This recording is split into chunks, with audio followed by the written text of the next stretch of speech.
Hey hello, balik lagi di channel Spoiler Moon dan kita akan sambung lagi kisah hidup Fang Yuan. Di part sebelumnya diceritakan kalau klan Ma akhirnya bertekuk lutut di hadapan klan Hei.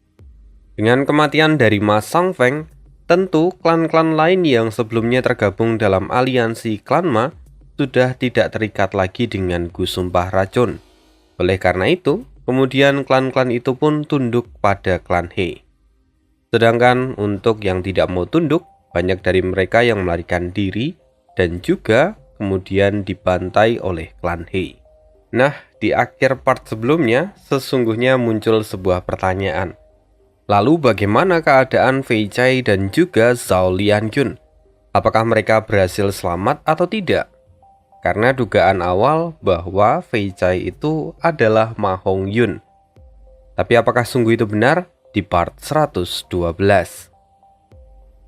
Setelah kekalahan dari klan Ma, rupa-rupanya Zhao Lianyun dan juga Fei Chai mereka memutuskan untuk langsung melarikan diri. Terlebih, semula mereka itu berada di tempat yang cukup jauh dari camp utama. Karena itu, mereka memiliki peluang untuk melarikan diri. Semoga tidak ada yang lupa tentang Fei Chai dan juga Zhao Lianyun. Fei Chai itu sebelumnya adalah putra dari pemimpin klan Fei yang kemudian diambil alih oleh klan Ma dan menjadi kepala budak di bawah naungan Ma Yingjie. Sedangkan Zhao Lianyun itu berasal dari klan Zhao yang sebelumnya hendak diakuisisi oleh klan Dongfang, tapi mereka memilih pergi dan kemudian bergabung dengan klan Ma. Nah, sekarang setelah klan Ma dikalahkan, mereka berdua melarikan diri. Mereka menumpang di atas gerbong kereta kuda yang sebelumnya digunakan bersembunyi oleh Zhao Lianyun. Nah, mereka berdua ini mungkin secara mandiri melarikan diri menggunakan kereta kuda itu, tentu tanpa dibantu oleh orang dewasa. Setelah berlari cukup lama, sesungguhnya Fei Chai dan juga Zhao Lianyun itu sempat bertemu dengan beberapa Master Gu dari klan Hei. Namun, karena Fei Chai dan juga Zhao Lianyun itu masih belum membangkitkan kultivasinya, mereka berdua masih manusia fana, maka orang-orang yang mengejar dari klan Hei itu kemudian melepaskan mereka. Lantaran tidak ada untungnya membawa dua orang anak kecil yang bahkan belum berkultivasi. Ini mungkin adalah sebuah keberuntungan di antara kemalangan, karena jika mereka berdua sudah mulai berkultivasi, maka di saat ini juga mereka pasti sudah mati. Setelah berjalan cukup lama, akhirnya sang kuda yang menarik kereta itu kini mulai kelelahan. Keseimbangannya mulai goyah, dan akhirnya kuda itu pun terjerembab dan tersungkur jatuh. Alhasil, kereta kuda yang ditunggangi oleh Fei Chai dan juga Zhao Lianyun kini terguling. Kereta kuda itu terbalik dan keduanya akhirnya tersungkur di rumput. Lalu setelah Fei Chai dan Zhao Lianyun mencoba untuk bangun, mereka menyadari bahwa kondisi dari kuda serta kereta kuda yang mereka tunggangi sebelumnya sudah benar-benar hancur. Meski mereka hanya mengalami luka ringan, tapi dengan begini, sepertinya mereka akan kesulitan untuk melanjutkan perjalanan. Fei Chai kemudian menoleh ke arah Zhao Lianyun dan dia bertanya dengan polos, "Sekarang kita harus pergi kemana?" Sementara itu Zhao Lianyun tidak menjawab apapun. Dia masih sibuk mengatur nafasnya yang masih terengah-engah. Dia masih terus memikirkan tentang pertarungan yang ia lihat sebelumnya. Di dalam pikirannya, Zhao Lianyun tampak mengutuk. "Sial, Raja Serigala Changsan Yin itu benar-benar monster yang menakutkan. Jika sejak awal aku tahu kalau dia sekuat ini, aku tidak akan membujuk ayah untuk melakukan perjalanan sejauh ini hanya untuk memihak klan Ma yang akan hancur." Lagi-lagi Zhao Lianyun mengingat akan ayahnya yang kini sudah meninggal di medan perang sebelumnya. Dia juga menyadari kondisinya saat ini. yang mana dia sudah menjadi seorang tunawisma. Dia tidak punya lagi tempat untuk pulang. Mengingat semua itu, akhirnya Zhao Lianyun pun mulai menitihkan air matanya. Fei Cai pun mencoba untuk menghibur Zhao Lianyun yang tampak sedih. "Xiao Yun, jangan menangis. Kau tidak perlu khawatir, aku masih ada di sisimu."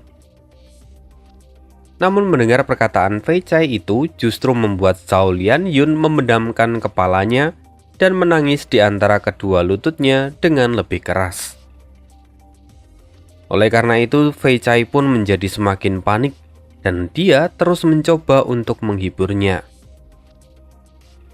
Lalu, beberapa saat kemudian, Zhao Lianyun tiba-tiba mengangkat kepalanya dan berkata, "Apa gunanya semua penghiburanmu ini? Sekarang aku benar-benar sengsara. Aku putus asa. Bagaimana mungkin kau masih bisa setenang itu? Bahkan kita sekarang tidak memiliki makan dan minum." Lalu saat malam tiba, bau darah di medan perang akan memancing kelompok binatang buas. Itu akan lebih berbahaya lagi untuk kita. Cepat atau lambat, kita pasti akan mati. Entah itu karena dimakan binatang buas, mati kelaparan, mati kehausan, atau bahkan mati karena kedinginan. Mendengar semua itu, Fei Cai hanya memandang serius ke arah Zhao Lianyun. Lalu kemudian dia berkata, "Lantas apa yang harus kita lakukan?" Zhao Lianyun memutar matanya dan dengan penuh amarah dia berteriak, "Kau benar-benar sampah! Kau lebih tua dariku. Jadi tidak bisakah kau memikirkan sesuatu? Apa kau pikir aku adalah Dongfang Yuliang yang bisa memikirkan segalanya?" Setelah dimarahi, Fei Cai terdiam. Lalu, setelah berpikir sejenak dia berkata, "Xiao Yun, aku ada ide. Selama kita masih memiliki kuda, kita masih bisa terus kabur dan menjauhi medan perang. Setidaknya, jika kita menjauh dari bau darah di sekeliling kita, maka kita tidak akan mati dimakan oleh binatang buas." Mendengar ide itu, Zhao Lianyun segera menendang Fei Cai lalu berteriak, "Apa kau sungguh bodoh? Aku juga setuju dengan hal itu, tapi harusnya kau lebih objektif. Sekarang lihat, kuda yang menarik kereta kita sebelumnya sudah sangat lemas. Dia tidak bisa bangun kembali. Bagaimana mungkin kita bisa mendapatkan seekor kuda baru yang masih sehat?" Setelah Zhao Lianyun berkata demikian, tiba-tiba ada seekor kuda liar yang berlari dari depan. Memang di dataran utara ada banyak sekali hewan yang berkeliaran, dan itu bukanlah hal yang asing. Zhao Lianyun kemudian berkata, "Kita beruntung karena ada seekor kuda di depan kita. Tapi kita hanya manusia fana, dan kita tidak memiliki metode untuk menangkap ataupun menjinakkan kuda itu. Fei Cai, apa kau punya ide lain?" Fei Cai pun tampak berpikir. Lalu Zhao Lianyun terus mengamati kuda itu dan menyadari sesuatu. Tunggu dulu. Sepertinya ada seseorang di atas kuda itu." Saat kuda itu semakin mendekati mereka berdua, mata Zhao Lianyun tiba-tiba terbelalak saat mengenali identitas seseorang yang kini penuh dengan luka dan sedang terbaring di atas punggung kuda itu. "Ma Yingjie!" teriak Zhao Lianyun yang tampak terkejut. Kita akan berpindah ke sisi yang lain. Kini setelah kemenangan klan He atas klan Ma, He Bai dan juga He Cheng melanjutkan diskusi mereka. "Selamat Kak, akhirnya klan He telah memenangkan pertarungan ini. Bahkan meski klan Ma mendapatkan dukungan dari Master Gu Immortal dari Jalan Iblis, mereka tetap tidak berhasil membalikkan keadaan," kata He Bai. "Haha, selamat juga untukmu. Tapi harus kuakui bahwa kemampuan He Luolan sungguh tidak mengecewakan," kata He Cheng sambil tersenyum ringan. He Bai kemudian menjawab, "Aku merasa tidak pantas mendapatkan selamat itu. karena memang semuanya diatur oleh kakak sendiri. Aku hanya menjalankan apa yang kakak minta. Aku sungguh kagum akan pandangan kakak. Sebelumnya, kakak benar-benar menghabiskan banyak batu esensi abadi untuk melakukan investasi pada Changsan Yin. Dan karena itu juga, akhirnya klan He sungguh-sungguh memenangkan perang ini. He Cheng pun berkata, itu semua hanya karena intuisiku. Tapi sesungguhnya, aku sendiri terkejut bahwa Changsan Yin memiliki kekuatan sebesar itu. He Bai pun mengangguk setuju. Sesungguhnya aku telah melakukan penyelidikan ulang tentang Changsan Yin. Namun, sepertinya tidak ada yang berbeda dengan sebelumnya. Dahulu kala, dia memang adalah anggota klan Chang dan sangat terkenal. Tapi suatu ketika, sosoknya menghilang secara misterius. Dan saat dia kembali, rupanya dia sudah mengembangkan jalur perbudakan dan kekuatan. Bahkan, dia juga memiliki kemampuan terbang yang sangat baik. Mau dikatakan bagaimanapun, Changsan Yin memang sungguh luar biasa, kata He Bai. He Cheng terdiam beberapa saat, lalu kemudian dia berkata lagi, Raja Serigala Changsan Yin sungguh adalah kandidat Master Ku Immortal yang sangat kuat. Setelah kita memasuki tanah yang diberkati Istana Kekaisaran, kita akan mengamatinya lebih jauh. Setelah perang kali ini, sebenarnya aku punya keinginan untuk merekrutnya agar dia menjadi anggota klan He. Dan jika dia bersedia dan menunjukkan kesetiaannya, dia mungkin bisa menjadi tetua agung eksternal dari klan He di masa depan. Tapi, selain sosok Changsan Yin, ada satu lagi yang menarik perhatianku. Tai Bai Yun Seng, dia adalah sosok yang menarik. Sayangnya, usianya sudah cukup tua. He Bai pun mengangguk. Dia pun setuju dengan apa yang dikatakan oleh He Cheng. Memang sejak awal kedua orang inilah yang menarik perhatian dari kedua Master Ku Immortal dari klan He itu. Lalu kita akan beralih lagi ke sisi lain di dataran utara. Saat ini setelah ditemukan oleh Fei Cai dan juga Zhao Lianyun, Ma Yingjie akhirnya terbangun dari tidurnya. Hal pertama yang dilihat oleh Ma Yingjie adalah wajah gembira dari Fei Cai. Tuan muda, akhirnya Anda sudah bangun, teriak Fei Cai yang tampak kegirangan. Ah, di mana ini? Kata Ma Yingjie dengan suara lirih. Fei Cai pun menggaruk kepalanya, lalu dia dengan malu berkata, Hehe, sebenarnya saya juga tidak tahu kita ada di mana. Tapi yang jelas kita sudah cukup jauh dari medan perang. Medan perang? Benar. Bagaimana akhir dari perang itu? Tanya Ma Yingjie. Fei Cai kemudian menjawab, aliansi kita telah kalah. Pertarungan itu membuat banyak kekacauan, dan akhirnya beberapa pasukan mencoba melarikan diri. Dan di antara mereka juga ada yang menyerah pada klan He. Mendengar itu, wajah Ma Yingjie seketika pucat dan seluruh tubuhnya pun bergetar.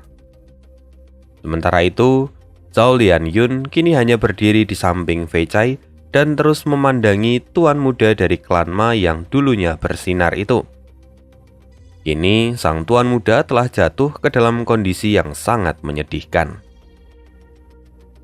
Lalu, apa kalian yang telah menyelamatkanku? Tanya Ma Yingjie.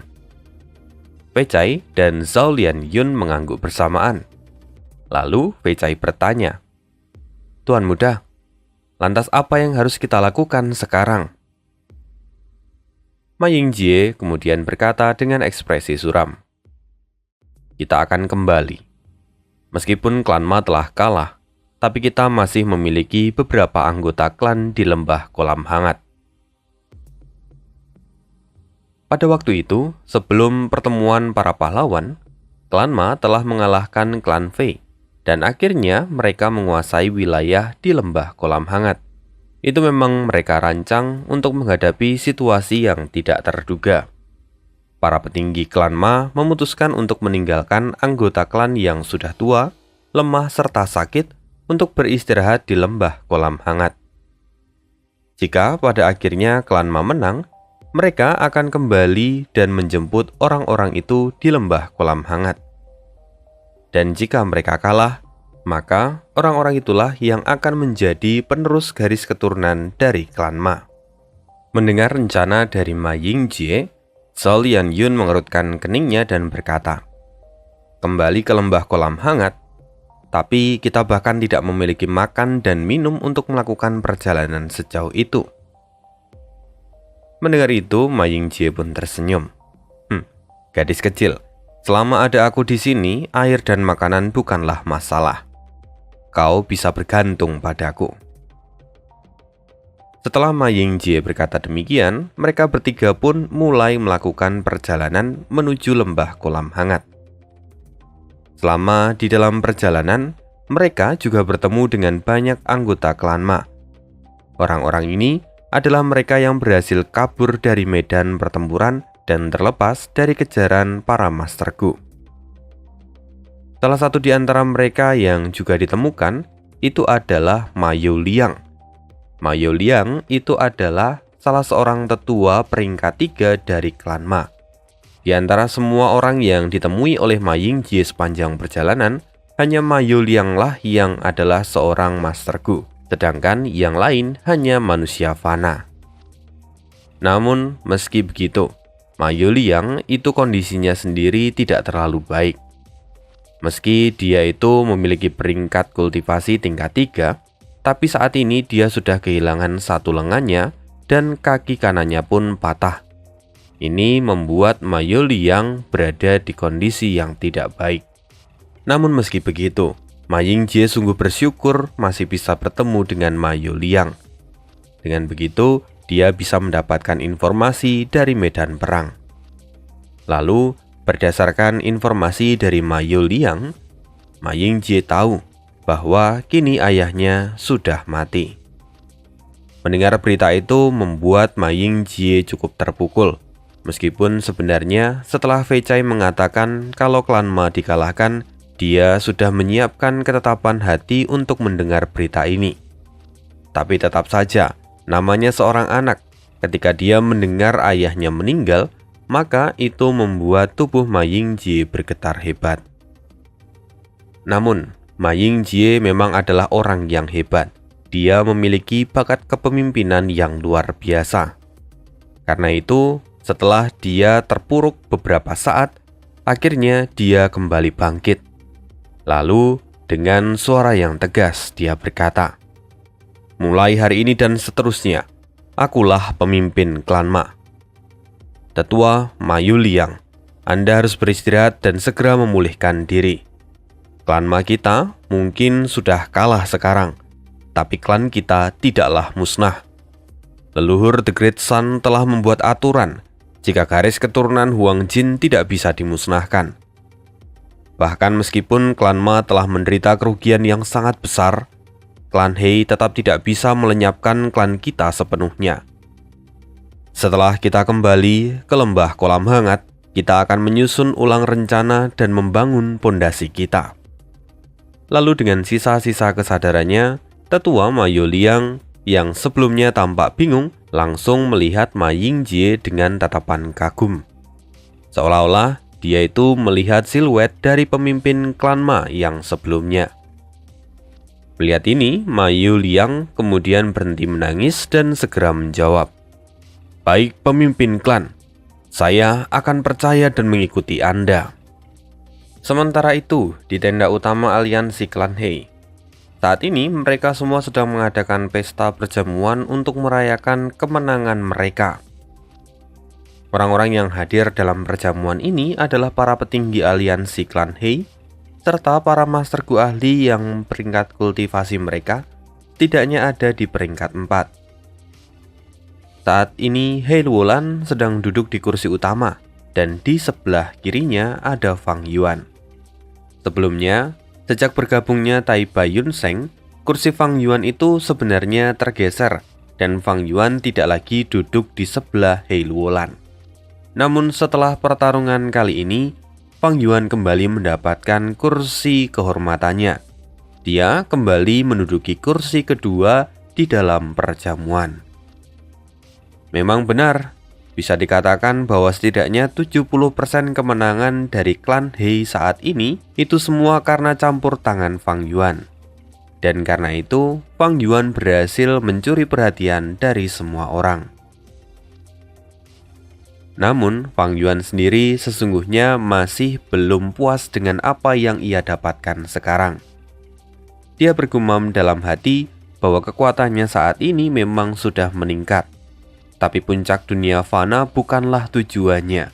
Ini hanyalah jalan awal dari jalan yang harus ia tempuh. Lagi pula, selama dia masih menjadi ahli di alam fana, maka dia hanya akan menjadi bidak catur dari para Master Gu Immortal. Tentu itu bukanlah niat awal dari Fang Yuan. Belum lagi kedatangannya ke dataran utara ini sesungguhnya adalah untuk mencari cara supaya dia bisa menyelamatkan Gunung Danghun. Karena itu, selama ini Fang Yuan bergabung bersama dengan klan He. Padahal sebenarnya Fang Yuan itu bisa bergabung dengan klan manapun, tapi dia memilih klan He. Mengapa? Karena dia tahu bahwa Tai Baiyun Seng yang menjadi kunci dan menjadi penyelamat dari Gunung Danghun akan bergabung dengan klan He. Karena itulah Fang Yuan akhirnya memutuskan untuk bergabung bersama dengan klan He. Kunci apa yang dimaksud? Ini adalah yang ada di ingatan Fang Yuan di masa depan, bahwa Tai Baiyun Seng setelah memasuki istana kekaisaran, dia akan menciptakan sebuah gu yang sangat berguna untuk Fang Yuan. Namun saat ini gu itu masih belum ada, masih ada di dalam pikiran Tai Baiyun Seng. Lantas, Fang Yuan tentu berpikir bagaimana cara untuk mengambil resep dari gu kembali semula. Belakangan ini, Fang Yuan terus berpikir bagaimana cara untuk mengambil gu itu. Lantaran secara umum, Tai Baiyun Seng itu sangatlah kuat dan merupakan master gu dari jalur waktu yang sulit untuk ditaklukkan. Bahkan, meskipun Fang Yuan berhasil menangkap Tai Baiyun Seng hidup-hidup, masih tidak ada jaminan kalau Tai Baiyun Seng tidak akan menghancurkan gu kembali semula hanya dengan menggunakan pikirannya. Namun, jika Tai Baiyun Seng melakukannya, maka semua usaha yang dilakukan Fang Yuan jelas akan sia-sia. Ditambah lagi nanti ketika Tai Baiyun Seng sudah memasuki tanah terberkati istana kekaisaran, maka Tai Baiyun Seng akan sangat mudah untuk melangkah ke ranah immortal. Artinya, itu akan sangat sulit untuk Fang Yuan untuk mendapatkan gu kembali semula. Fang Yuan memikirkan berbagai hal, tapi jelas Fang Yuan tidak akan menyerah. Sesungguhnya, Fang Yuan pun sudah membuat rencana, yang mana nanti dia akan menggunakan kekuatan dari gedung 88 Yang untuk menyempurnakan rencananya. Setidaknya, dengan cara yang ia pikirkan ini, dia memiliki 20% peluang keberhasilan untuk mendapatkan gu kembali semula. Dan meski 20% itu kecil, tapi setidaknya ini adalah kemungkinan yang paling besar guna menyelamatkan Gunung Danghun di masa depan. Pada akhirnya, sepanjang perjamuan malam ini, Fang Yuan terus disibukkan dengan pikirannya sendiri, dan dia terus memikirkan langkah berikutnya yang harus ia ambil. Waktu terus berjalan dan hari pun terus berganti. Sekarang, bulan sudah berganti menjadi Desember, dan badai salju 10 tahunan sudah semakin dekat. Lalu, di salah satu wilayah bernama Tianjuan, terdapat lembah kolam hangat. Dan kini, seluruh anggota klan Ma yang berhasil selamat, semuanya berkumpul di sana. Dan secara tidak langsung, klan Ma juga menjadi pemilik dari wilayah lembah kolam hangat. Kehidupan mereka akhir-akhir ini cukup damai. Sampai kemudian Ma Youliang datang. Pemimpin klan, saat ini mata air roh C sudah mulai mengering. Ma Youliang kemudian menunjukkannya pada Ma Yingjie. Jadi di lembah kolam hangat itu sebenarnya ada 3 buah mata air roh, yang mana mudahnya diberi nama mata air roh A, mata air roh B, dan mata air roh C. Nah, saat ini Ma Youliang menunjukkan tempat di mana mata air roh Jie itu berada dan sudah mulai mengering. Mata air roh di dataran utara memang berbeda dengan mata air roh di dataran yang lainnya.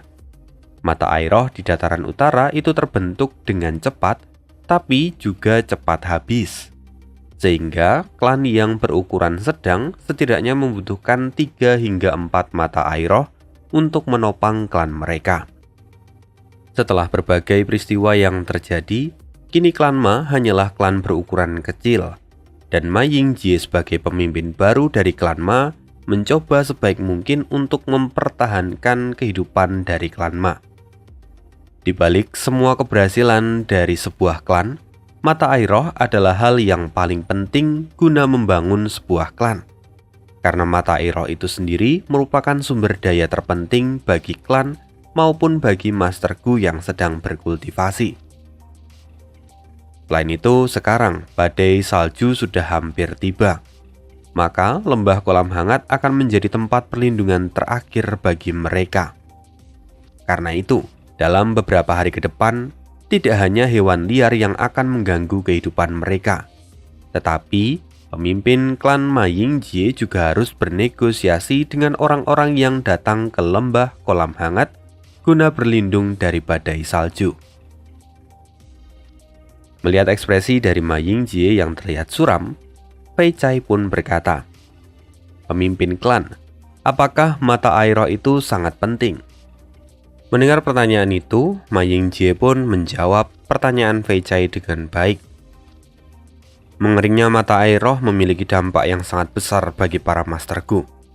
Di sisi lain, kemampuan para Master Gu itu adalah pilar bagi klan. Jadi secara tidak langsung, klan sangat membutuhkan mata air roh. Saat ini, Ma Yingjie memang berkata dengan lebih baik pada Fei Cai. Mengapa? Karena saat ini Fei Cai sudah dilepaskan dari status budak. Ini adalah hadiah karena Fei Cai telah menyelamatkan Ma Yingjie. Tapi meski sudah dilepaskan dari status budaknya, Fei Cai memilih untuk tetap mengikuti Ma Yingjie dan menjadi pelayannya. Lalu setelah itu Fei Cai kembali bertanya, "Kalau begitu, apakah kita tidak bisa menemukan sumber mata air roh yang baru? Lembah kolam hangat ini sangatlah luas, dan mungkin ada lebih dari 3 mata air roh yang ada di sini," kata Fei Cai dengan penuh semangat. Meskipun mata air roh di dataran utara bisa terbentuk dalam waktu singkat, tapi kemungkinan ada mata air roh lain di lembah kolam hangat ini sangatlah kecil. Terlebih saat badai salju semakin mendekat, mata air roh akan membeku dan itu akan mati. Baru setelah badai salju berakhir, mata air roh akan mencair dan di sana akan muncul banyak mata air roh yang baru. Bahkan, setiap jarak 100 li, kau mungkin bisa menemukan mata air roh yang baru, kata Ma Yingjie. Fei Cai pun akhirnya mengerti betapa pentingnya mata air roh bagi sebuah klan. Sekaligus dia juga menyadari bahwa selama hidupnya dia terlalu cuek dan tidak pernah mengamati sekitarnya. Namun sesaat kemudian, tiba-tiba Fei Cai berteriak sangat kencang karena dirinya kehilangan pijakan. Dia akhirnya tergelincir dan menggelinding menuruni lereng. Untungnya lereng itu tidak landai dan bukanlah jurang yang dalam. Karena itu, meski Fei Cai jatuh, seharusnya dia masih akan tetap aman. Lucunya, ketika Fei Cai menggelinding, dia kemudian menabrak batu yang ada di dasar lereng. Dan akhirnya, batu itu pun tergeser. "Dasar bodoh, apa yang kau lakukan? Apa kau bahkan tidak bisa berjalan dengan benar? Cepat naik," kata Ma Yingjie yang tiba-tiba terhenti ketika melihat Fei Cai jatuh. Tapi alangkah terkejutnya ketika Ma Yingjie mengamati yang ada di sekitar Fei Cai. Di sana, tepat di mana Fei Cai terjatuh, muncul sebuah mata air roh yang baru. Sebelumnya, mata air roh ini tidak bisa keluar karena tertutup batu. Namun, karena Fei Cai tergelincir dan kemudian mendorong batu itu secara tidak sengaja, maka mata Airoh yang tersembunyi itu pun akhirnya menampakkan dirinya. Jelas ini merupakan mata Airoh yang baru saja terbentuk. Kalau tidak, klan Ma pasti tidak mungkin melewatkannya selama pencarian mereka sebelumnya. Tapi yang lebih mengejutkan lagi, bahwa volume mata Airoh ini rupanya sangat besar. Bahkan ukurannya melebihi mata Airoh A yang dimiliki oleh klan Ma. Dan dalam waktu singkat, mata Airoh itu rupanya bisa memproduksi lebih dari 100 Primeval Stone yang kemudian terjatuh di sekitarnya. Melihat itu, Ma Yingjie tampak penuh dengan kegembiraan. Apakah ini yang disebut dengan kegembiraan di antara kesedihan? Jelas ini adalah berkah yang diberikan oleh nenek moyang kita di surga. Ma Yingjie baru saja bangun dan tampak mengusap-ngusap kepalanya karena dia habis terjatuh. Lalu kemudian dengan polos dia berkata, "Aneh, mengapa tiba-tiba ada mata Airoh di sini?" Melihat Fei Cai yang kini telah kembali, Ma Yingjie tertawa terbahak-bahak lalu berkata, "Fei Cai, kau adalah bintang keberuntungan yang dikirimkan surga padaku. Mulai hari ini dan seterusnya, kau akan mengganti namamu." Nama Fei Cai itu terdengar mirip seperti sampah. Jadi sebagai seorang pemimpin, tidak mungkin aku membiarkan ada sampah di sampingku. Karena itu mulai hari ini, kau akan dipanggil dengan nama Hongyun. Fei Hongyun, itu namamu. Nama itu menandakan keberuntungan yang menyinari klan Ma kita. Hari ini, sesuatu yang mengembirakan muncul di antara kesedihan. Ini sungguh adalah anugerah yang luar biasa. Mendengar itu, Fei Cai pun menjadi sangat bersemangat. Dia berulang kali menggumamkan namanya, Fei Hongyun. Itu terdengar sangat bagus. Lalu pada malam hari, klan Ma pun akhirnya membuat sebuah perayaan kecil untuk merayakan penemuan mata air yang baru, serta menyambut nama baru untuk Fei Hongyun. Klan Ma hidup dengan tenang selama 7 hari. Mereka bisa memanen banyak Primeval Stone untuk kebutuhan klan Ma. Tapi sayang, di pagi hari berikutnya, mata Airoh tiba-tiba berubah menjadi hitam. Ma Yingjie sendiri tidak menyangka bahwa hal ini akan terjadi. Lalu sebuah surat dia terima dan kemudian Ma Yingjie membaca isinya. Ma Yingjie sungguh tidak menyangka bahwa rupanya klan He yang sudah mendapatkan banyak keuntungan dari kemenangan mereka sebelumnya, hari ini mereka datang dan masih belum puas. Mereka rupanya tidak ingin melepaskan klan Ma begitu saja. Termasuk rusaknya mata Airoh milik klan Ma, itu semua adalah ulah dari klan He, yang mana mereka memberikan sebuah gulworm yang kemudian merusak mata Airoh. Dan setelah mata Airoh terkena sebuah gulworm ini, maka mata Airoh tidak akan bisa dipulihkan lagi dan akan rusak permanen. Ma Yingjie tampak kesal. Aku tidak menyangka jika He Luolan benar-benar kejam. Bahkan di dalam surat yang ia tulis, dia meminta agar klan Ma menyerah pada klan He. Sialnya, hal ini tidak melanggar aturan yang dibuat oleh leluhur The Great Sun. Sialan. Mendengar itu, Ma Yuliang kemudian berkata, He Luolan yang dijuluki sebagai tiran hitam itu memang terkenal brutal dan penuh dengan kekerasan. Sepertinya pertarungan sebelumnya membuat He Luolan sedikit ketakutan. Tapi karena aturan dari leluhur The Great Sun, klan He tetap tidak bisa menghabisi klan Ma begitu saja. Karena itu, He Luolan memilih untuk mengusik kita, dan dia ingin menempatkan klan Ma langsung di bawah pengawasannya. Tapi di sisi lain, hal itu juga ada baiknya. Jika kita menyerah pada klan He saat ini, maka artinya klan Ma memiliki kesempatan untuk masuk ke tanah yang diberkati di istana kekaisaran. Mendengar itu, Ma Yingjie menggelengkan kepalanya dan berkata, Tidak, justru disinilah letak niat jahat dari He Luolan yang sesungguhnya. Meskipun mungkin benar kita bisa memasuki tanah terberkati istana kekaisaran. Tapi bagaimana dengan yang lain? Sebelumnya, ayo kita bahas. Ada berapa banyak anggota klan yang memiliki nama keluarga Ma yang masih tersisa?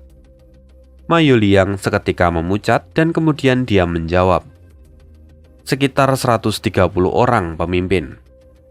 Tepat sekali, jawab Ma Yingjie sambil mengangguk dan ekspresinya pun tampak berat. Lalu setelah berhenti sejenak, Ma Yingjie kembali berkata, untuk meningkatkan populasi klan kita harus menerima orang luar dan juga membuat ikatan pernikahan untuk memperbanyak keturunan kita. Tapi jika kita menyerah pada klan He, maka klan He akan memiliki kuasa untuk memberikan perintah dan melarang klan Ma untuk menerima orang luar dan hanya memperbolehkan pernikahan di antara klan saja. Jika itu sampai terjadi, maka berapa lama waktu yang kita butuhkan untuk mengembangkan klan Ma? Mendengar itu, wajah Ma Yuliang menjadi pucat. Dia baru menyadari, rupanya persoalan ini jauh lebih rumit daripada yang ia bayangkan. Lantas apa yang harus kita lakukan? Tanya Ma Yuliang yang kini telah kehilangan ketenangannya. Ma Yingjie kemudian menjawab dengan tegas. Satu-satunya yang bisa kita lakukan adalah memberi nama keluarga Ma kepada orang luar dan menganggap mereka sebagai anggota klan kita sendiri. Tunggu pemimpin, jika kita melakukan itu, maka kemurnian dari garis keturunan kita akan benar-benar tercoreng, kata Ma Yuliang dengan ragu. Ma Yingjie kemudian menjawab, tentu kita akan melakukan tindakan pencegahan yang lain. Bagaimanapun, garis keturunan kita adalah kebanggaan dari klan Ma, dan kita tidak boleh menghancurkannya begitu saja. Kita hanya akan melakukannya untuk sementara, dan setelah kondisi klan Ma semakin membaik, kita bisa kembali menghapus nama keluarga Ma dari mereka, kata Ma Yingjie. Mendengar itu, Ma Yuliang pun menjadi lebih lega, dan dia pun menyetujui rencana ini. Sesungguhnya rencana ini sungguh kompleks dan ada kecurigaan dari Ane bahwa rencana ini sesungguhnya dibuat oleh Fang Yuan. Tentunya itu tidak serta-merta untuk klan Ma sendiri, melainkan untuk Ma Hongyun. Ma Hongyun yang diprospek oleh Fang Yuan. Sepertinya Ma Hongyun akan terus dimanfaatkan oleh Fang Yuan ke depannya. Jika sebelumnya dia mencuri apa yang seharusnya didapatkan oleh Ma Hongyun, kali ini tampaknya Fang Yuan justru akan langsung menggunakan Ma Hongyun untuk kepentingannya sendiri. Akhirnya, klan Ma pun memutuskan untuk tunduk di bawah klan He. Dan akhirnya, klan He pun mengikuti klan Ma dan melanjutkan perjalanan menuju istana kekaisaran. Saat ini, di seluruh dataran utara terjadi badai salju. Dan tentu saja, udara yang ada di luar sangat dingin dan anginnya pun sangat kencang. Karena hal itu juga, rombongan dari klan He kini berjalan dengan jauh lebih lambat. Bahkan selama perjalanan, ada banyak manusia fana yang berstatus sebagai budak, terjatuh dan akhirnya mereka mati. Meskipun sesungguhnya He Luolan bisa saja memerintahkan Master Gu untuk menyelamatkan para budak itu. Tapi jelas He Luolan tidak akan melakukannya. Lagi pula semua itu hanya membuang-buang waktu dan energi. Terlebih setelah memikirkan sumber daya yang ada di dalam tanah terberkati istana kekaisaran. Tentu Ma Hongyun tidak ingin terlalu banyak orang ikut dengannya. Padahal tanah terberkati itu bisa menampung lebih dari 5 juta orang. Tapi karena keserakahan He Luolan, jelas dia tidak akan membagikan itu. Sementara itu, kini Fang Yuan berada di dalam Guru Mahkadal, dan sesekali dia melihat keluar. Selama Fang Yuan berada di Guru Mahkadal, dia terus menggunakan waktunya untuk berkultivasi. Dan belum lama ini, apertur kedua Fang Yuan juga telah meningkat menjadi peringkat 5 tahap atas. Selain itu, Fang Yuan berjalan ke depan jendela dan melihat kelompok klan Ma yang juga ada di antara pasukan dari klan He. Fang Yuan tampak menyeringai. Ternyata setelah Ma Yingjie menjadi pemimpin klan Ma yang baru, akhirnya dia tetap melahirkan Ma Hongyun.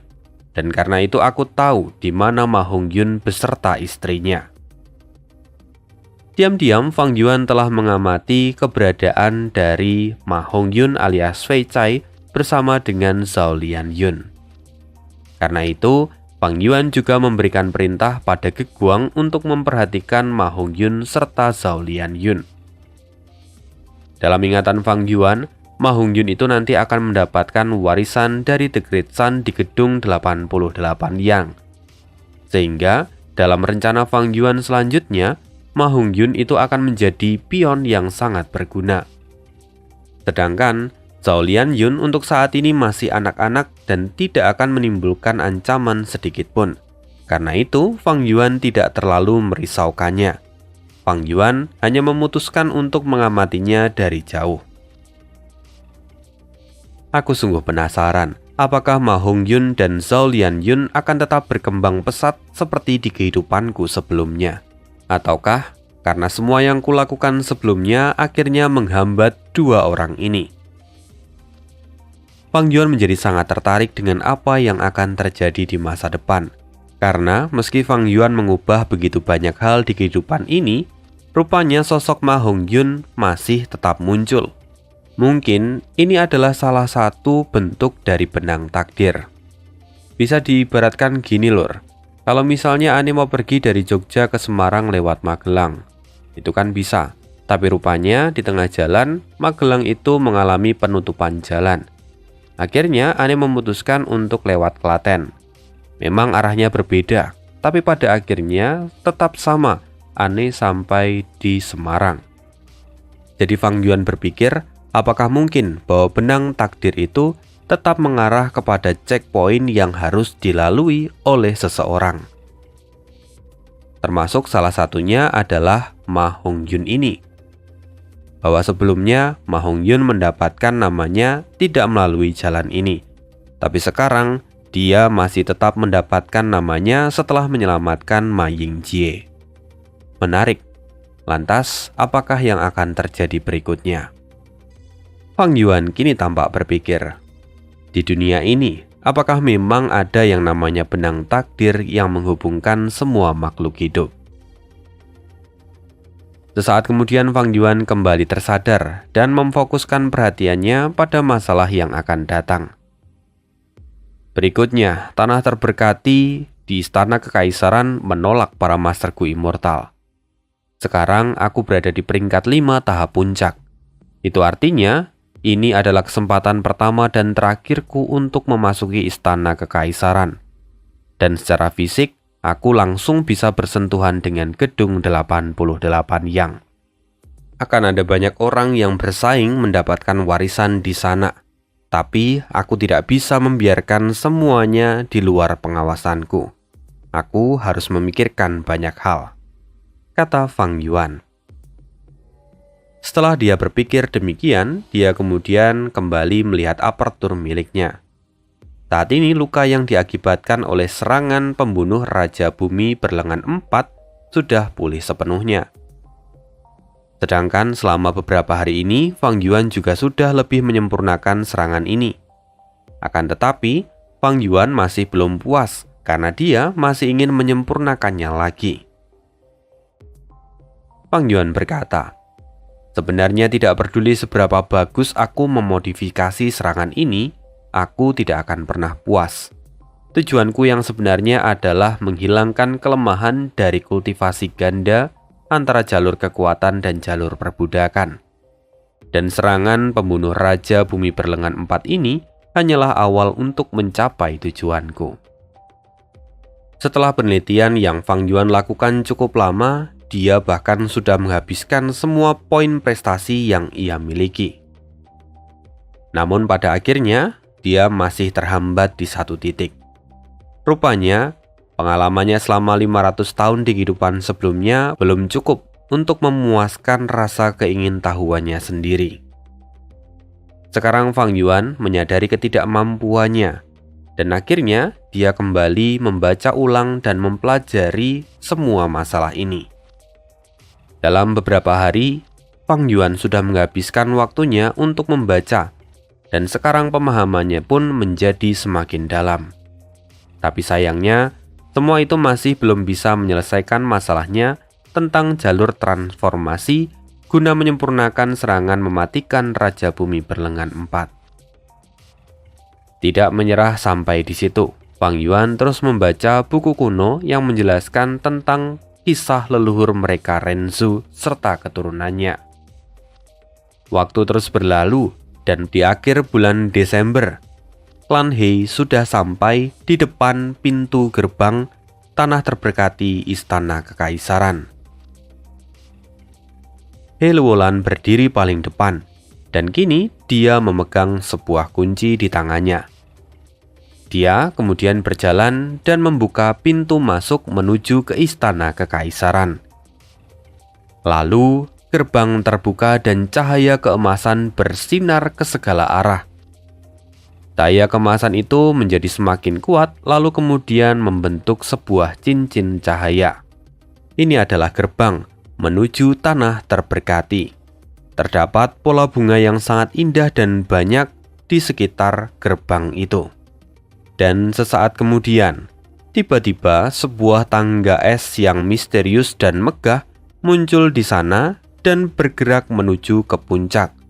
Tangga itulah yang menghubungkan antara dunia luar dengan tanah terberkati di Istana Kekaisaran. Jadi, inilah tanah terberkati Istana Kekaisaran, kata He Luolan dengan penuh semangat. Dia segera melangkahkan kaki, menaiki anak tangga, dan menjadi orang pertama yang memasuki Istana Kekaisaran. Lalu orang kedua yang ada di belakangnya jelas adalah Fang Yuan. Lalu diikuti oleh Tai Baiyun Seng serta yang lainnya. Dan 1 jam kemudian, akhirnya seluruh pasukan dari aliansi klan He telah memasuki tanah terberkati Istana Kekaisaran. Dan setelah semuanya pergi, tangga es itu pun akhirnya pecah dan gerbang pun tertutup. Mereka kini telah masuk. Para masterku immortal yang lain diam-diam mengamati mereka dari kejauhan.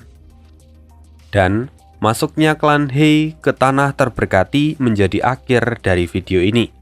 Kita sambung lagi di part berikutnya. Bye.